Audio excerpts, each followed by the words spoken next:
ఇకపై మీకు ఇష్టమైన ఫేవరెట్ సీరియల్స్ యొక్క ఫుల్ ఎపిసోడ్స్ యూట్యూబ్లో అందుబాటులో ఉండవు. కేవలం సన్నెక్స్లో మాత్రమే ఫ్రీగా చూడొచ్చు. ఆ విలువలు, ప్రేమలు, మమతలు లేవు కాబట్టే అచ్చోసిన ఆంబోతుల్లా తిరుగుతున్నావు. రఘు, ఇప్పుడు ఆ సంగతులన్నీ ఎందుకు, వదిలే.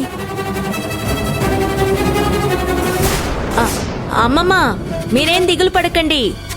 మీ చెవికి మిషన్ తీసుకొచ్చి ఇచ్చే బాధ్యత నాది.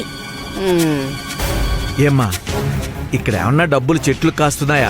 ఒకవైపు పిల్లలకి ఫీజు కట్టడానికి డబ్బులు లేకుండా ఉంటే అమ్మకి చెవి మిషన్ తీసుకురావటం అంత అవసరమా? ఏదో మీలో మీరే గొనుక్కుంటారేమిట్రా.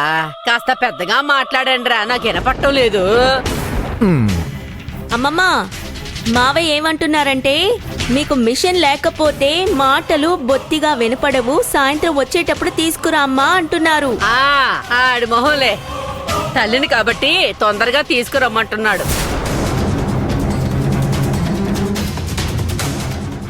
అంత తొందరేం లేదమ్మా, నీ చేతిలో డబ్బులున్నప్పుడే తీసుకురా.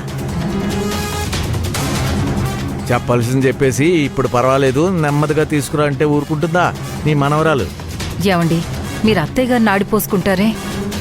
ఇంట్లో ఉన్న పరిస్థితి ఆవిడకు అర్థం అయి ఉంటే అసలు చెవి మిషన్ పాడైపోయిన విషయమే ఎత్తేవారు కాదా ఆవిడ? అదంతా నిజమేనే, కానీ అమ్మాయి దగ్గర డబ్బు ఎక్కడుంది? ఆ మిషన్ ఏమైనా సామాన్యంగా ఉంటుందా? 30,000 దాకా ఉంటుంది.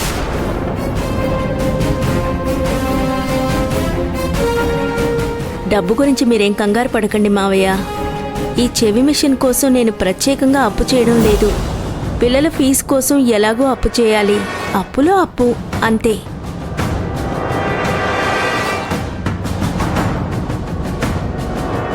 కొనుక్కొస్తాను.